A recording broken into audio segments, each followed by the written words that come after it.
శారద ఆకాష్ ప్రవర్తనకి బాగా ఏడుస్తూ ఉంటుంది.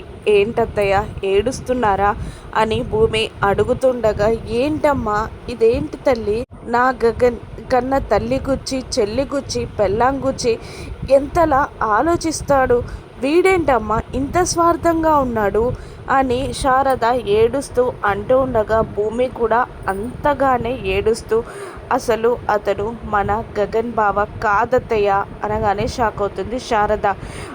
గగన్ బావ ఆ రోజే చనిపోయాడత్తయ్య అని భూమి నిజం చెప్పగానే ఒక్కసారిగా స్పృహ తప్పి కుప్పకూలిపోతుంది సోఫాలోనే శారద.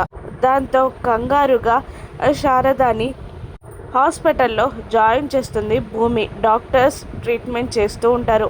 ఆక్సిజన్ మాస్క్ తీసిన శారద, నా గగన్ లేకపోతే నేను ఎలా బ్రతకాలి, గగన్ నాకు నువ్వు కావాలరా అని వెక్కి వెక్కి ఏడుస్తూ ట్రీట్మెంట్ కూడా సహకరించదు. అప్పుడు అక్కడున్న ఒక అతను భూమితో, ఈవిడ బ్రతకాలి అంటే ట్రీట్మెంట్ జరగాలి అంటే అచ్చం గగన్లా ఉన్న అతను వచ్చి నేనే మీ కొడుకుని అని ఈవిడకి చెప్పాలి అనగానే భూమి షాక్ అవుతుంది.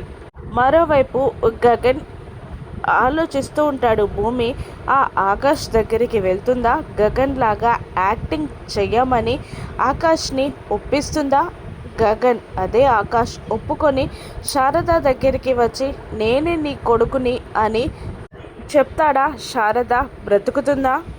ఈ మధ్యలో భూమి ఆకాష్లకి మధ్య ప్రేమ చిగురిస్తుందా? అసలు గగన్ ఆకాష్లా ఎలా మారాడు? గగన్ ఆకాష్ వేరేనా, లేదంటే గగనే గతమంతా మర్చిపోయి ఆకాష్ లాగా తిరిగొచ్చాడా?